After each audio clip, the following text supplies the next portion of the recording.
Marie Laveau. It's a bit of our life, but I'd give you the whole ensemble today. She was often hailed as the voodoo queen of New Orleans, and she remains to this day enigmatic and influential figure in the city's rich tapestry of history and culture. Her life, interwoven with mysticism, community leadership, and personal endeavours, has left an indelible mark on New Orleans, resonating through the centuries. Her early life and heritage.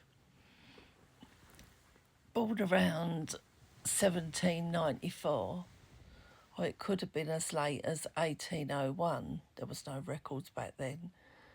Marie Laveau was of Creole descent, a lineage that blended African, Native American, and French heritage. This diverse background positioned her uniquely within the cultural mosaic of New Orleans. Her parents were a white farmer and a woman of African descent, reflecting the complex social dynamics of that time. Her personal life, her loves, and her family. In 1819, Marie married Jacques Paris, an Haitian immigrant. Their union was short-lived, as Jacques disappeared under mysterious circumstances, leading to his presumed death around 1826. This event left Marie a widow at a young age. Subsequently, she entered into a domestic partnership with Louis Christopher Damin de Galapian, a relationship that lasted until his death in 1835. Together they had several children, for records vary on the exact number, with some accounts suggesting up to 15, while others know fewer. It goes from 4 right up to 15, so because there was no records back then, we don't really know.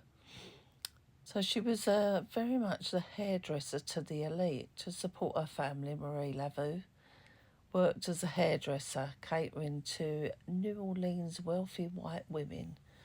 This occupation granted her intimate access to the city's elite, allowing her to gather valuable information and insights. Her interactions extended beyond her clients to their servants, enabling her to build a vast network of knowledge about the personal affairs of many households, which I'm sure she used. A rise to the voodoo queen. So where did she become a voodoo queen? So Marie's influence wasn't confined to her profession as a hairdresser. She emerged as a central figure in the practice of voodoo in New Orleans, a spiritual system deeply rooted in African traditions, blended with elements of Catholicism, i.e. a Catholic, and Native American beliefs. Her leadership in this realm earned her the title of the Voodoo Queen.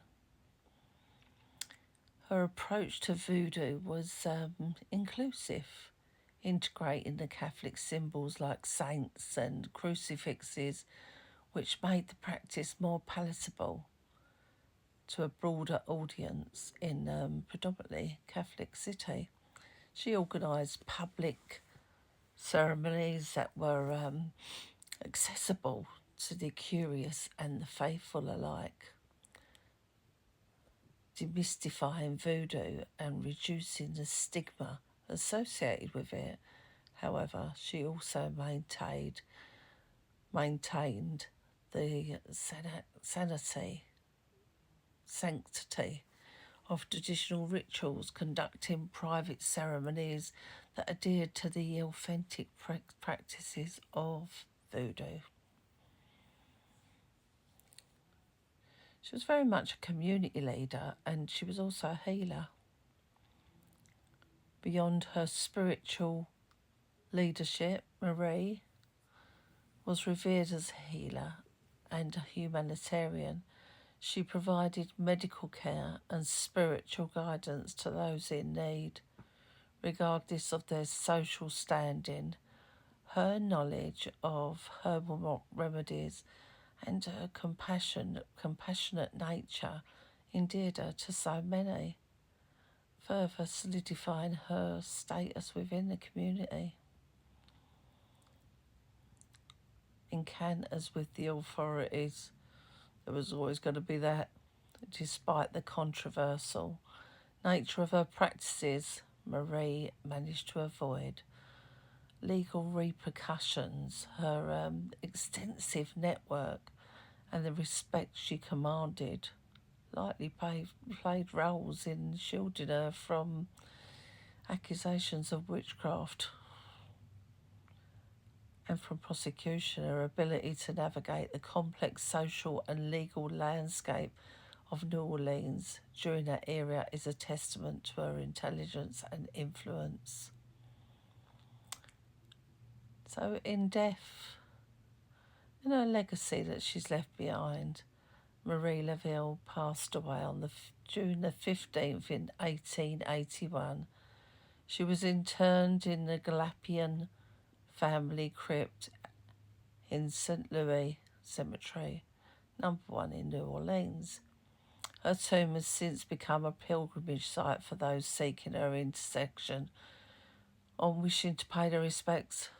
Visitors often leave markers and mark X's on her tomb, believing that doing so will grant their wishes, a practice that continues despite efforts to preserve the site's integrity. What a fascinating lady. So her cultural impact, her legacy, transcends her lifetime, permeating various facets of culture and medium. She has been immortalised in songs, literature and television. For instance, the character of Marie, portrayed by Angela Bassett in the television series American Horror Story Coven, draws inspiration from her life, highlighting her enduring presence in popular culture. But yeah, what a fascinating lady. Absolutely amazing, ain't she?